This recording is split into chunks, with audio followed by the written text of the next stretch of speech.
Fallen angels in the Bible. In the book of Enoch, which is not in the Bible but written around the same time as the Old Testament, there is an account of the fallen angels.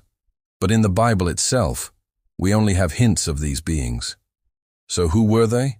Well, we know that their leader was a very powerful angel called Samael, also known as Samyaza. In the book of Enoch, it says that he was the chief of the angels that sinned. Now, Samael is actually mentioned by name in the Old Testament, but not in a bad way. In fact, he's actually called the Archangel of God, which might seem a bit confusing considering what we just said. In the book of Tobit and his son Tobias are traveling one day when they come across a big river that's overflowing its banks. So Tobias prays and asks God to send an angel to help them. And this is what he receives. This is how the angel is introduced. This is the angel of God, whose name was Samyaza, one of the 7 angels who stand before the Lord. He helps them cross the river and then disappears. So this passage seems to paint him as a good angel. So how can he be the leader of the fallen angels in another book?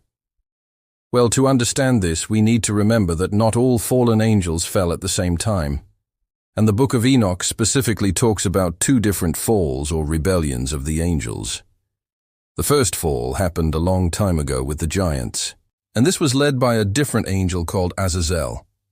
We read about this in Genesis 6, where it talks about how the sons of God came and took wives from the daughters of men and had children by them, the Nephilim, or giants, of old.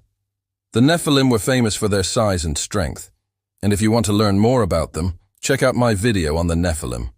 Now, towards the end of this chapter, it says that the Lord was sorry that he had made mankind, and he was grieved in his heart.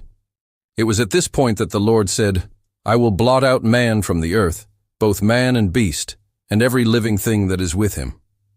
But before this could happen, a righteous man named Noah was found, and he built an ark to save himself and his family and some animals from the coming flood. So that was the first fall of the angels, which resulted in the Nephilim. And this was led by Azazel.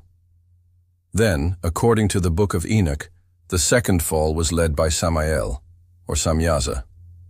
And this happened after the flood, because it says that the angels were lamenting the destruction of the Nephilim, and that's why they decided to take wives for themselves.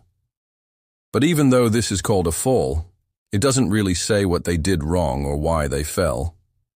But it does say that there was a great war in heaven between the angels of God and the fallen angels, and that these fallen angels were defeated and bound up in the earth until the judgment of the great day.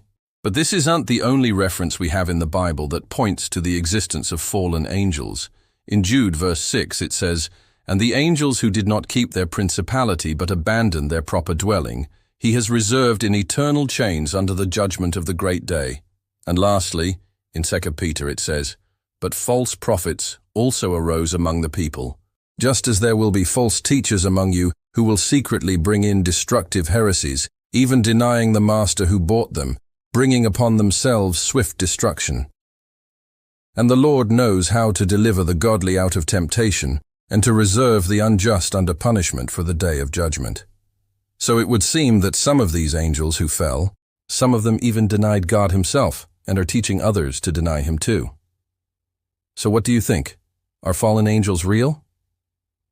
Let me know your thoughts in the comments below. Also, please remember to share this video with your friends and family. And don't forget to subscribe for more videos like this. And I'll see you next time.